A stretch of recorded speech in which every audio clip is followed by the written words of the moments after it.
Hi there, Kim. How's it going? It's going well. How are you, Laura? Doing well. Looking forward to the topic. You know me, I love anything around customer research. So I'm excited you have another installment to this series. Yes, I've been trying to keep a nice pace here. So if folks are on this call and they have this is the third one, they've actually been following along. I'm really appreciative of it. But I'm also hoping that folks who haven't watched the other two are still attending because I'm trying to make it so that you can pick up at any point in this series.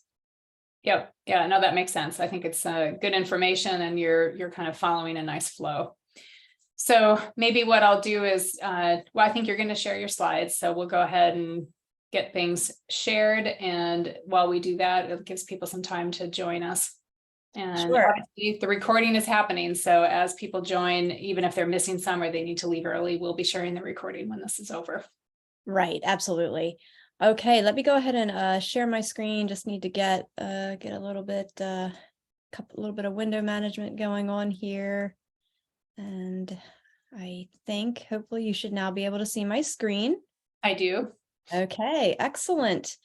Well, hopefully folks know, and if they don't know, this is the third in a series that we are doing called I Don't Know My Customers Help. And we are now in part 3, which is entitled I don't know which tools and techniques to use to gather customer insights. Help. So that's what I'm hoping that we can spend a little bit of time on here today. So for those of you who may not know me, my name is Kim Poremski. I am a principal consultant with Applied Frameworks. I'm also a certified Scrum trainer through the Scrum Alliance, and I have been an Agile and Scrum practitioner since 2008. Mind you, I'm a lot older than that, so I spent many, many years of not being an Agile or Scrum practitioner, but that's definitely been my focal point in the more recent decades. And I'm originally from Baltimore, Maryland, but I currently live in Charleston, South Carolina. We've been there for the past 10 years, my husband, my 2 daughters, and my 2 Cavalier King Charles Spaniels. And one thing that makes me so happy is that I'm only about 20 minutes from the beach. So it makes all of that living quite worthwhile. So that's just a little bit about me. Laura, did you want to say hi to everybody real quick? Oh, you're on mute. I'm also 20 minutes from a beach, but in this case, it's Lake Michigan. I live in Chicago. So it feels like an ocean to me. So we both like that little bit of beach time, especially on a weekend. Yes, absolutely. We love our water life for sure. Well, as I have mentioned in the previous webinars, there is so much that I want to share about this topic, that I could be sharing about this topic, and no possible way that I could ever cover it all in a single webinar. Hence why I created this multi-part webinar series. And I've been hosting it for the past several months. I'm going to continue to do so, try to delve a little bit more deeply into this topic month over month. I conducted the first webinar back in April, and the second one in May. Took a little hiatus in June because I had a nice family vacation that I took there. So we skipped June, and here we are back in July with our third installment. If you are interested, you can go to the Applied Frameworks website. We have all of those recordings available, and you can also link in with me and or Applied Frameworks, and you'll be able to hear about when the next upcoming webinars are going to be.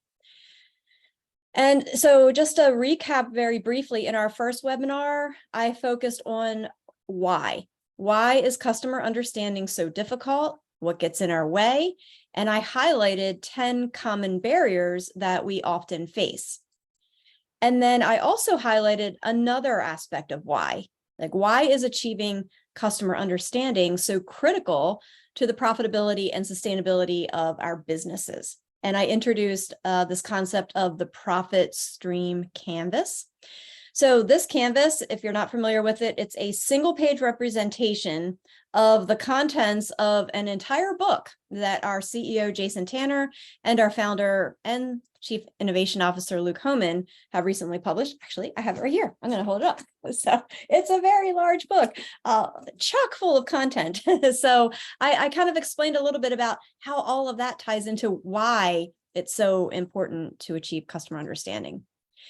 Now, in that first webinar, I focused on a few key areas of the Canvas. We talked about where customer understanding comes into play, and particularly with regard to segmenting our customers. So again, I really do hope that you'll take the opportunity to go back and watch that recording if you weren't able to attend that first webinar.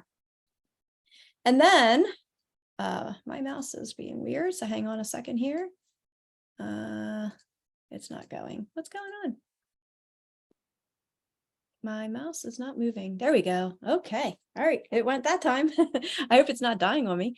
All right. So then again, I want to recap that second webinar a little bit. So first I focused on why, and then in the second webinar, I focused on who and when. So first, a little bit about the who. I focused on, well, which customer segments should I engage or should we engage? And we use this fictitious business, and I illustrated this technique of a weighted criteria matrix to evaluate customer segments.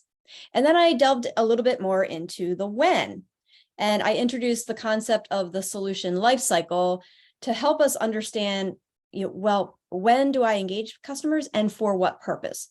So again, if you missed that second session or that first session, I hope you'll go back, view the recording, and you have the added advantage of listening to it at a faster speed, right? As if I don't already talk fast enough. I know I talk fast, but I can talk even faster if you put me on double speed. So maybe that'll give an incentive to go back and watch those prior webinars.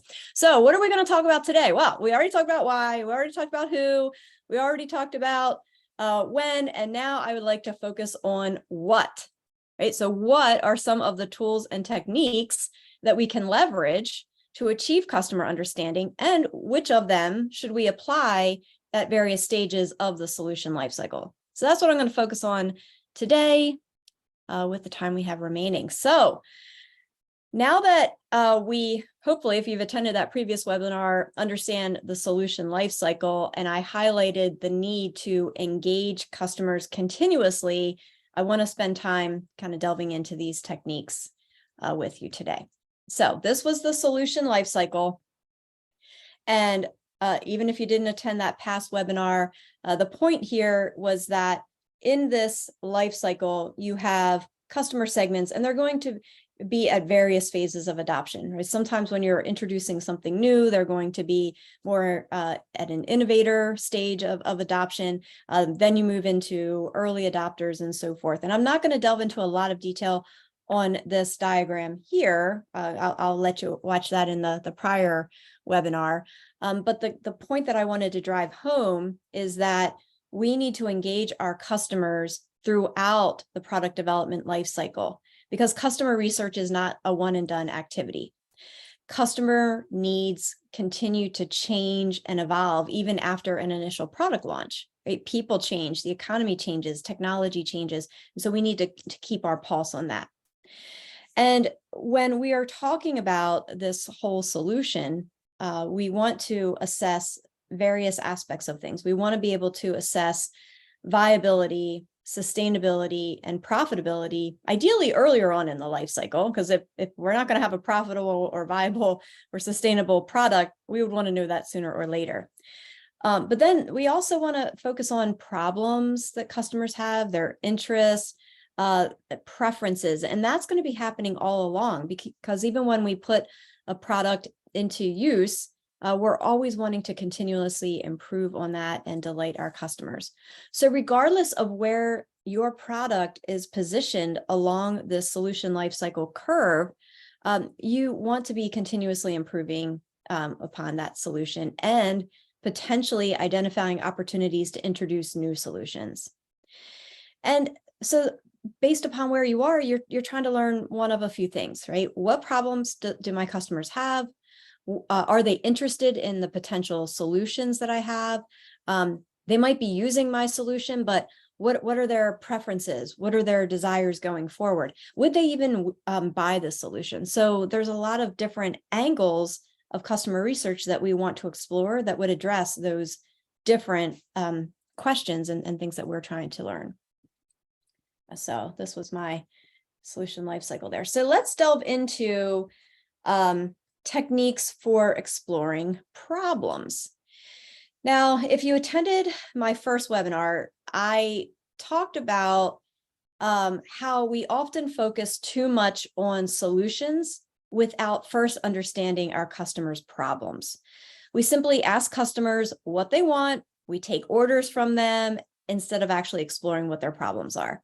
And in that webinar, I had also shared Henry Ford's famous quote, which was, if I had asked people what they wanted, they would have said faster horses. And so we do this all the time with our customers. We just ask them what they want. We expect them to tell us, we expect them to adopt solutions we already have instead of thinking bigger, bolder, and more innovatively. So what are some techniques that we could use to help focus on problems? Now, there's obviously many. We could spend hours talking about these. So I just wanted to highlight just a handful that are a few of my favorites. So one of them is what I refer to, or what is known as the speedboat or sailboat innovation game.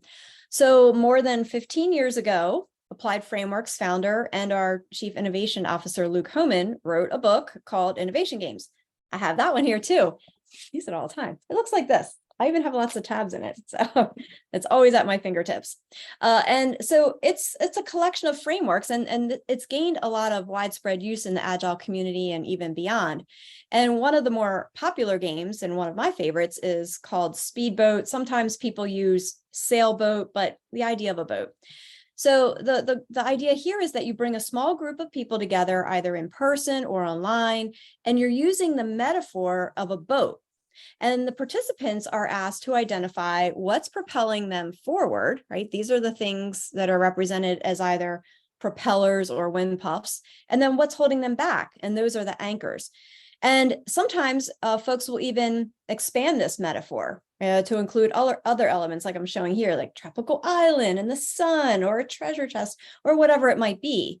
But the point here is that although many of your customers have complaints and things that maybe shortcomings of the product, they don't always voice those, right? That doesn't mean that they're genuinely against your product either. So maybe those things are not big enough for them to really raise at any given time. Maybe people don't feel comfortable expressing those frustrations verbally, but if you give them this opportunity using this framework to write them down, whether you're in person, using sticky notes and a whiteboard or what have you, or you're using an online collaboration tool, it will give them a different way to provide that feedback. And sometimes, if they have like these little trivial things that they wouldn't normally voice, when they actually write them down, you may realize that when they're cultivated collectively, it could lead towards like a larger complaint or a larger theme. And so by framing a kind of a central question a little bit more broadly, instead of just saying to your customers, well, what do you want us to add? What do you want us to fix? You're kind of providing this like broader perspective, this broader canvas for them. And that's really how you're able to delve in and really understand those problems and address things from a different perspective. And I use this all the time. Laura, you know this. Quite often, one of the first things that we do when we begin working with a new client, such as on an Agile transformation consulting engagement, we conduct a series of these sessions with the people who are going to be either part of or impacted by the transformation. And it's amazing how powerful those insights are. And the real key is the folks that participate in these sessions really feel heard. And so I think that's very important. So one of my favorite techniques.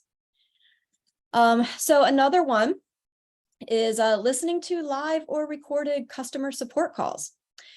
If you are in any way responsible for the development of an end user product or service, and you have never directly listened to customer support calls, I believe you're missing out on a very valuable way to empathize with and understand your customers. So I once worked at a large financial institution, and it was expected that the members of the product team and the development team would sit on customer support calls pretty regularly. I mean, at least once per month, if not more.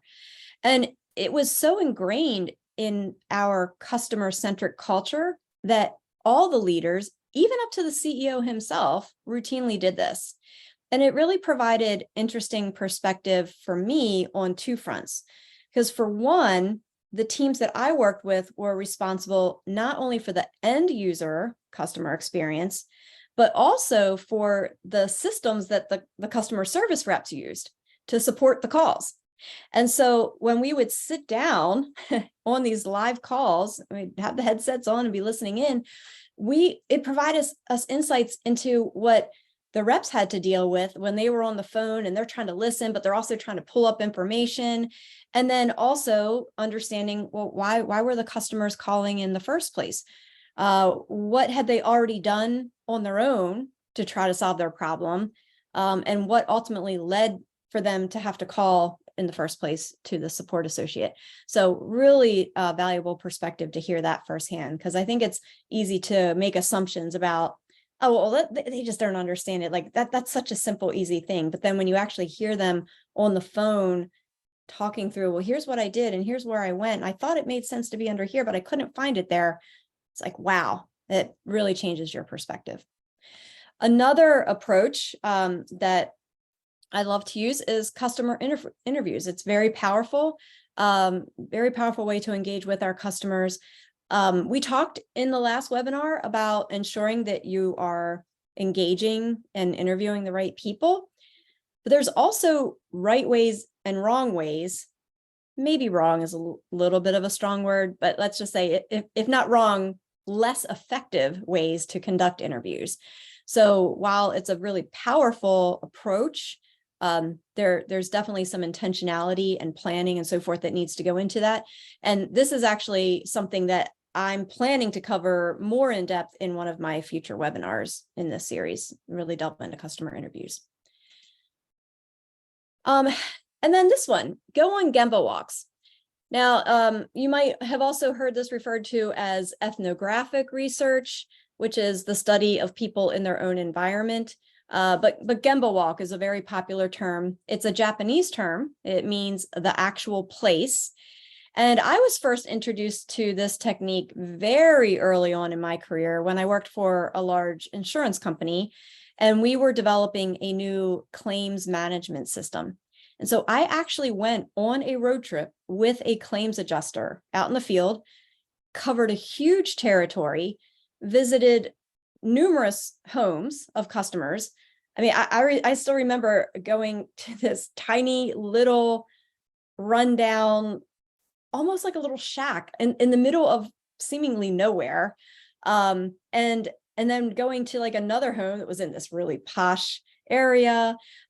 We were looking at their homes, we were looking at their vehicles, things had been smashed by trees. It was very eye-opening to just, again, build that empathy and really understand what the customer was going through, who was dealing with this issue that they needed help for a claim, but also what was happening on the side of the claims adjuster as well. So another really powerful technique. So those are just a handful that I like in terms of, identifying problems. And I was curious to know what other folks might have used, or any techniques that they tend to gravitate towards when the folks that are on this call, or Laura, if you have any in terms of like identifying customers' problems. So I just wanted to stop there for a minute and see what folks might be thinking here. Well, while we give them a chance to ask a question or a suggestion, one of the things that I know you and I have talked about in the past is stringing a couple of these together. So for example, I find customer interviews to be a lot more impactful when they follow potentially an activity like the speedboat or sailboat, where I think when you can provide a metaphor like that for a team of people to think about, well, what don't they like, or what do they struggle with, or what problems do they uncover? Doing that as kind of a group activity, which is what that speedboat or sailboat activity is, provides a whole lot of really interesting conversations and questions that you may not have the chance to go into depth on with the individuals who are participating. So it's sort of like start with the sailboat or speedboat exercise to kind of uncover some interesting, maybe unknown areas of struggle that customer segments may be having, or key customers may be having. then schedule the interview time to be able to dig in a little bit deeper, and you can have some pretty insightful questions. So you open up with the metaphor so people feel maybe more comfortable sharing what they may not have answered in an interview. And now that you have some interesting topics to follow up on, then do the interview and dig a little bit deeper. And that seems to really open up some really interesting insights. That's a really good point, and something that we do quite frequently as well with our engagements. So glad you brought that up for sure. All right. I don't actually see anybody else adding things into the chat, which is fine. But maybe be thinking about that, because I'm going to come back around for each of these areas and ask you to give some ideas about what you might be using. So maybe that could be food for thought for some of our other techniques. So let's move on then. Let's talk a little bit about interest.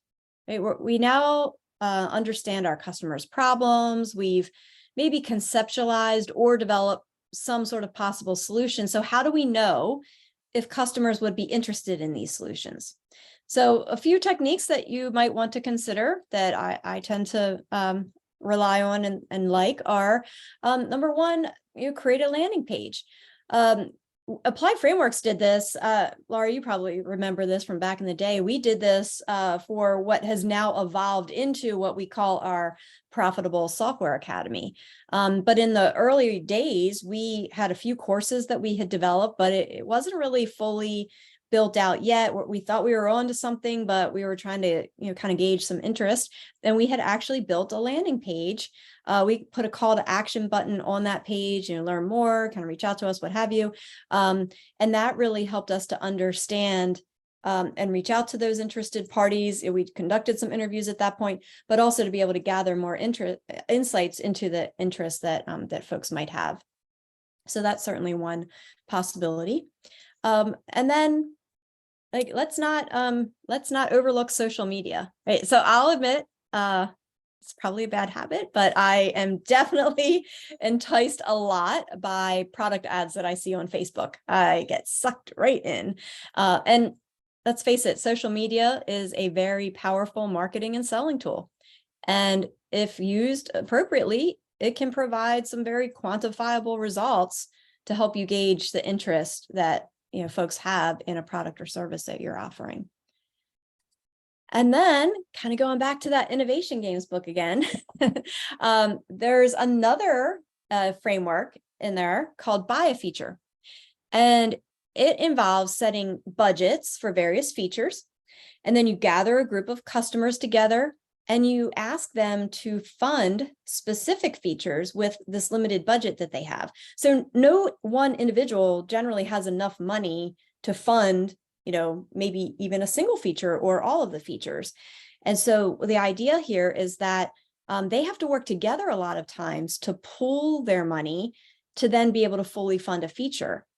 And so this is really powerful, especially when you are a product professional and you are working with a diverse group of stakeholders and you're trying to understand their needs over here and their needs over here, and how do I kind of address the needs of all the folks, right? Address all of their interests. You can do this in this way because now these stakeholders actually have to work together, and there will be things that they do agree on and don't agree on and so forth, but it'll allow the things that are of most interest to the broader group to come to light. And so, in fact, a few years ago, one of our clients was hosting a very large client conference, and they wanted to conduct this, what we call participatory budgeting activity, on a large scale with their very diverse clients that were attending this client conference. So I traveled to India with some of my colleagues, and we facilitated this as an in-person event. And not only was it fun because you're using fake money and you're just having a lot of fun. So it's fun for the participants and for me, but the results were really amazing because our client had come in with some hypotheses about which features they thought would be most important to their various clients, across different, segments. And a lot of those hypotheses ended up being negated because of the results of our sessions. So that was really powerful and insightful as well. So those are a couple of things that you might want to consider using when you're trying to gauge interest. And again, I just wanted to throw that question out to anyone on the call. Is there any technique that you generally use that you would like to share with the rest of this group? So I'll just, Again, while that percolates in people's heads, one of the reasons that I really like Buy a Feature is it helps the product manager, the person who really has the biggest question of all, which is why. It answers the why, right? When you hear the conversations between the participants and when they're trying to figure out what they want to fund and in what order and what's most important, they have to ask each other and answer the why question to each other. And you get to be this awesome fly on the wall where you get to hear the why in a very authentic and kind of actionable way. So it's, that's, I think, maybe the hardest question to answer, and to then to be able to take back to your organization is, yes, this might be the number one choice, but everyone's going to ask you why. And if you've heard the conversations, then you know why it's the number one choice. And I think that's what makes it really exciting. absolutely. And that also kind of will come to light with another technique that I'm going to highlight a little bit later on, and which is the case with a lot of these innovation games. It's not just about the end result, but it is also about the discussion and conversation and insights that you gain from that dialogue. So it's a good call out. All right, I'm not seeing much in the chat here, but that's all right. We're going to keep moving on. Something might pop out at you a little bit later, but at any point while I'm talking, if anything comes to mind, or you want to just mention a particular technique that you're fond of or that you've used, or that you just want to assess and understand more about, feel free to put that into the chat. So now I'd like to move on to talking about preferences. So generally at this stage, you already understand your customers, you have them on board with your solutions. They may be actively using your product or service, but you want to continually improve your offerings. So let's explore a couple ideas around preferences. So as I alluded to just a minute ago, Laura, yet another innovation game that I like to use, I know you use it all the time too, but it's probably one of my favorites, is 20/20 vision. And with this particular framework, you begin with a small group, roughly no more than about 8 people. And generally you're trying to prioritize something. So usually this is going to be a list of features. Good rule of thumb is to keep it to about 8 to 15 items. And then you have the participants evaluate the features, but only 2 at a time. So that's the key here, because it's called 20/20 vision, because when you go to the eye doctor, you're only ever looking at, is this one better or is this one better? And it's very easy. Imagine if your eye doctor said, okay, here's 5 things, which one looks the best? You're going to get all thrown off. I can barely tell between the 2 sometimes, and I have to ask the doctor to do it again. So that's really the key here, is that you're only ever evaluating 2 things at a time. But in doing that, you ultimately arrive at this stack ranked list.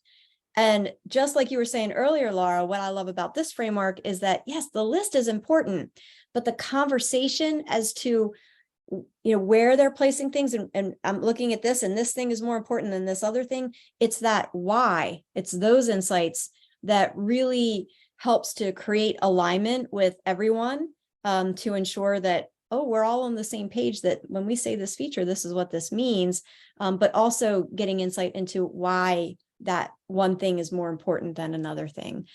So again, these innovation games are really powerful. And my goal is to delve into some of these a little bit more deeply in this webinar series as well in future sessions. All right, now this one's pretty straightforward, right? Build some sort of functional prototype. There's lots of different ways that you could do this. I mean, it could be like hand-drawn wireframes. It could be some sort of online visual where you click on a button, but there's no actual back-end code doing anything, but it's just kind of taking you through. It could be a more physical structure, whatever it might be. The point here is that anytime we allow our customers to touch, to feel, to interact, to engage with that product or service in that more tangible way, the better feedback that we can obtain. And then lastly, in this grouping, split testing, sometimes referred to as A/B testing, is it's very valuable for gathering preferences as well, and particularly when it comes to user experience design. And we use this the Miro collaboration tool quite extensively at Applied Frameworks. And from what I could gather, they were actually doing some split testing recently, at least that was my observation, on some of their navigation menus, because we were all using the same version of the tool, but some of us were seeing different navigation options presented a little bit differently than others of us. And so the idea here is that you put both things out into the world. Some customers are seeing it one way, some customers are seeing it another way, and then you can start to track, behaviors and trends, and, are more people able to use this functionality this way? Does it seem like people like this one more, or what have you? And you can get some really valuable insights that way as well when it comes to preferences. So those are just a few examples for the preferences side of customer research and understanding. Is there anything that folks on the call would want to share about maybe what they do? Or Laura, I don't know if you have heard or seen any different things that you wanted to highlight. Yeah, what I like about what you're bringing up on preferences, and there are certainly other, I don't know, I can't remember if you were going to talk about prune the product tree, but I think one of the other things that's interesting is introducing the notion of time, right, where preferences are revealed. And then when you can layer in some conversations and discussion around timing, you may find that something that has, for example, a high preference also has a time frame in which your customer can consume the new piece of value or the new feature or the new thing that you want to release. So while something may have high preference, then they'll admit, as you dig into the why and have a conversations, that even if you released it tomorrow, they couldn't integrate it into their own process until the end of the year or the end of the quarter, or after the holiday shopping season, right? There might be timing in there as well. So it kind of speaks to the idea of using multiple frameworks to have a different angle to the same type of question. And preference is a great one, right? Where you want to look at it from maybe two different lenses.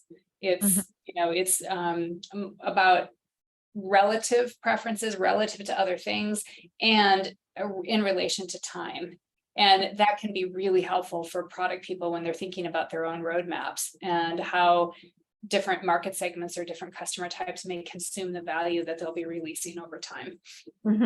Yep, absolutely. And while I don't specifically highlight prune the product tree in this particular presentation, I think that's a really critical call out. And those are things that, again, you can layer on these other techniques as well to understand, such as prune the product tree, or even just in customer interviews or what have you, to say, okay, you said you wanted this, but why is this important? Oh, you want this because you want to be able to help do your tax return, which doesn't happen until April, right? And so the things like that, that kind of tie in, because we all want things, but then that timing element is really important as well. I mean, I just had that happen. Like before this webinar, I got a call back from the doctor's office because I was trying to get an appointment scheduled, and they were like, well, how about tomorrow? It's like, well, my preference is that I wanted to be seen like pretty immediately on my terms, but tomorrow was too immediate.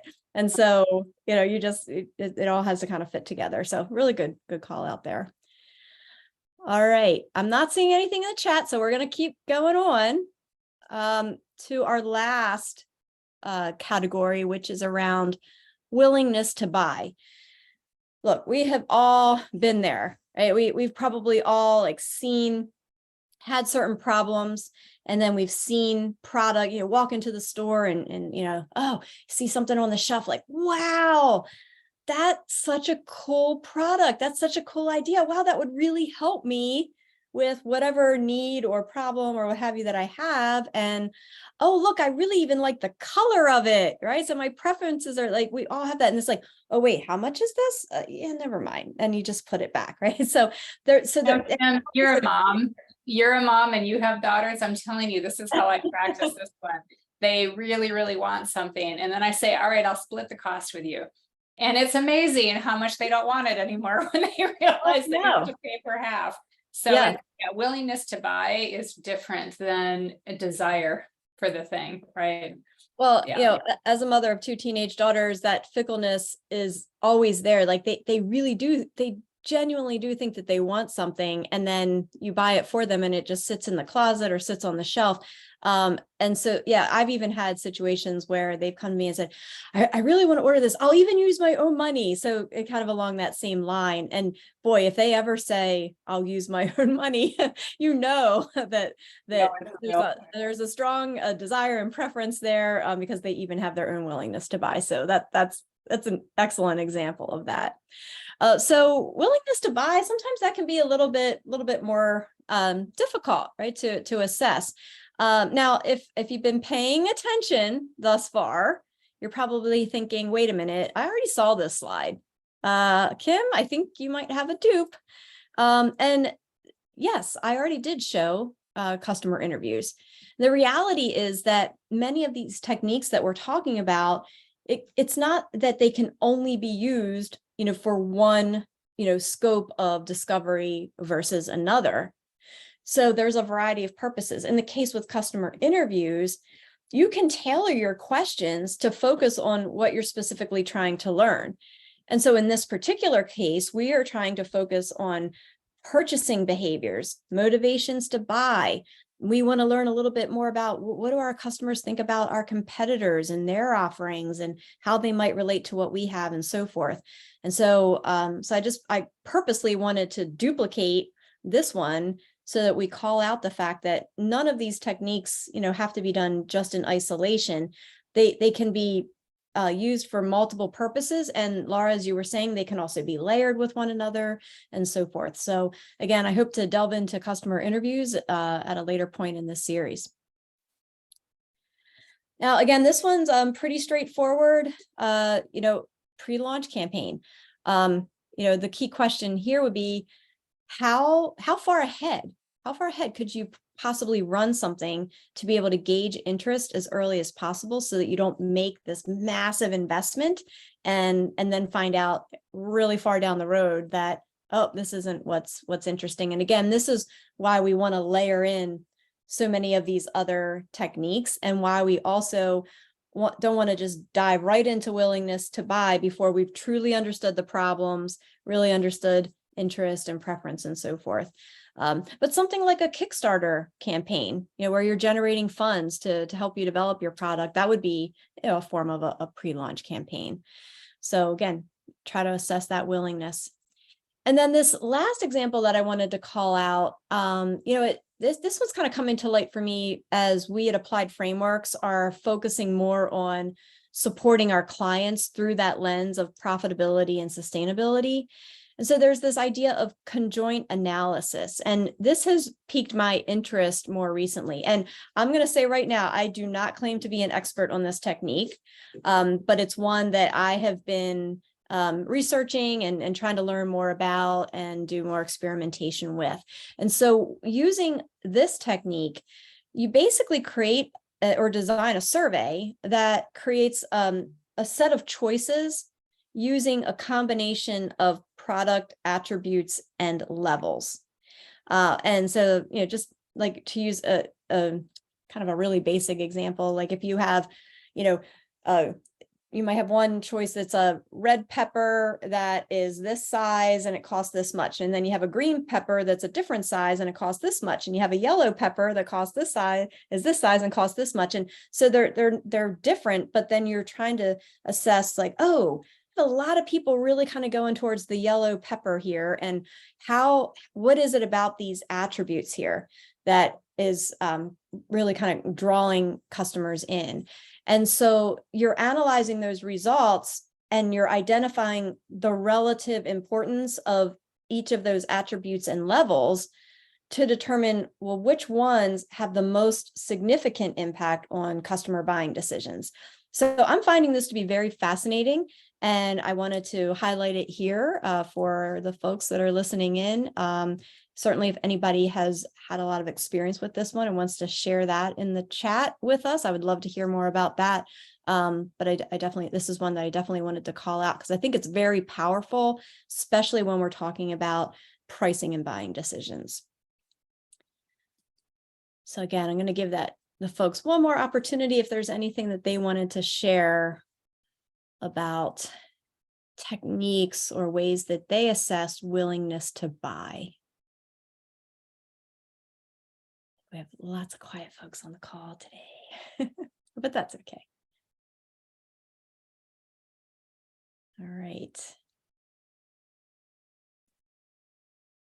So I kind of wanted to sort of bring all of this together from our first webinar up through now, because through the course of these 3 sessions that we have conducted, I'm hoping that it's inspiring people to take at least some or all of these actions.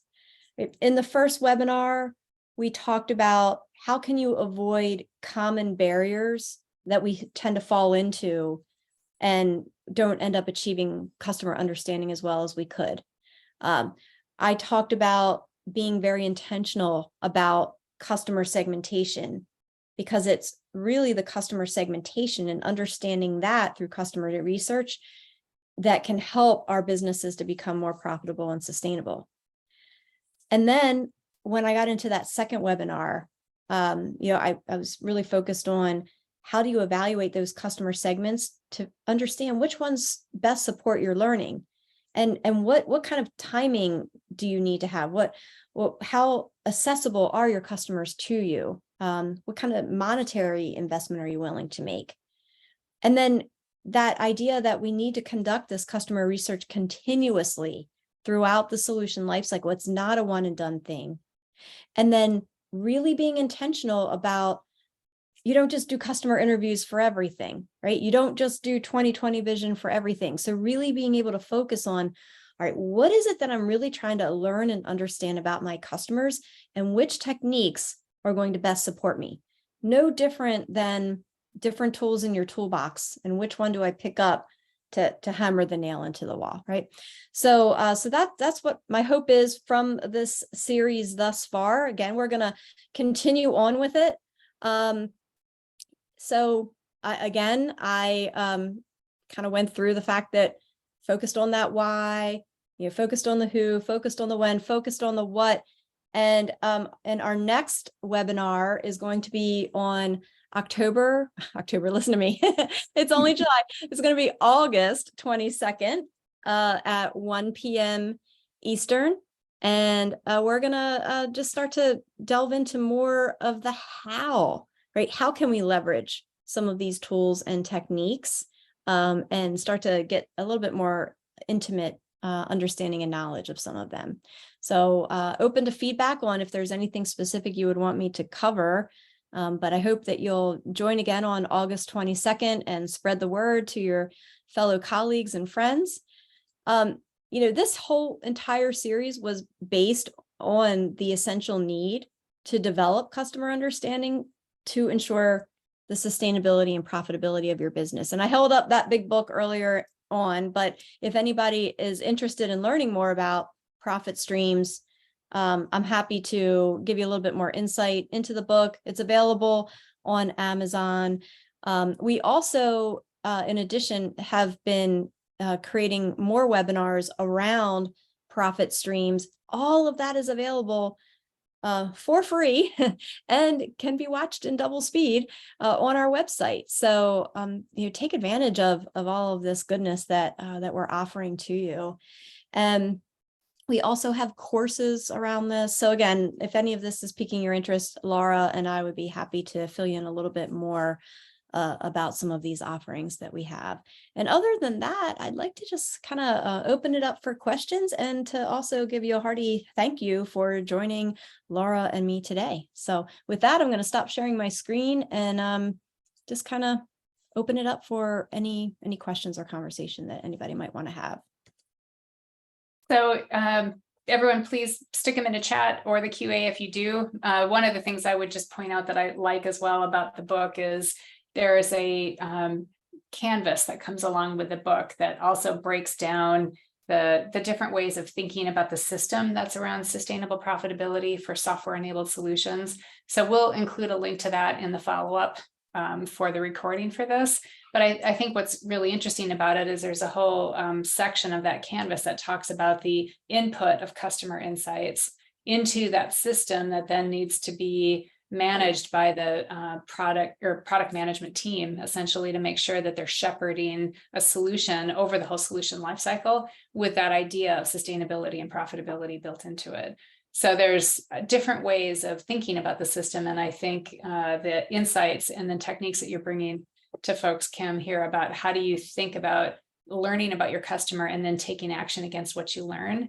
It's both about the longer term roadmap for the product, and it can be looked at from that lens of building sustainable profitability. So there's a number of different frameworks that we can provide people to kind of help reason about what that looks like and the choices that they have in front of them to make. Absolutely. So we'll include that in the follow-up email. It will have the link to this recording. It will have the links to the previous two, although I did put them in the chat. So if people want to take a look at the previous recordings, they are there. They are on our webinar page as well, just on our website. And if anyone here has suggestions for future topics or areas that you'd like Kim to go into in a little bit more detail, please email Kim or myself, and we'll figure out a way to make it happen. Excellent. Well, Laura, thanks so much for joining me today as well. Appreciate the insights and the support. And I hope everybody has a great rest of their day. And it's almost Friday, so hope you enjoy the rest of your week and the upcoming weekend as well. Agreed. Weekends are good. Good Yes, time to rejuvenate. Yeah. For All sure. right. Thanks so much, Kim. And we'll see you next webinar. Sounds great. Take care, everyone. Bye-bye. Bye.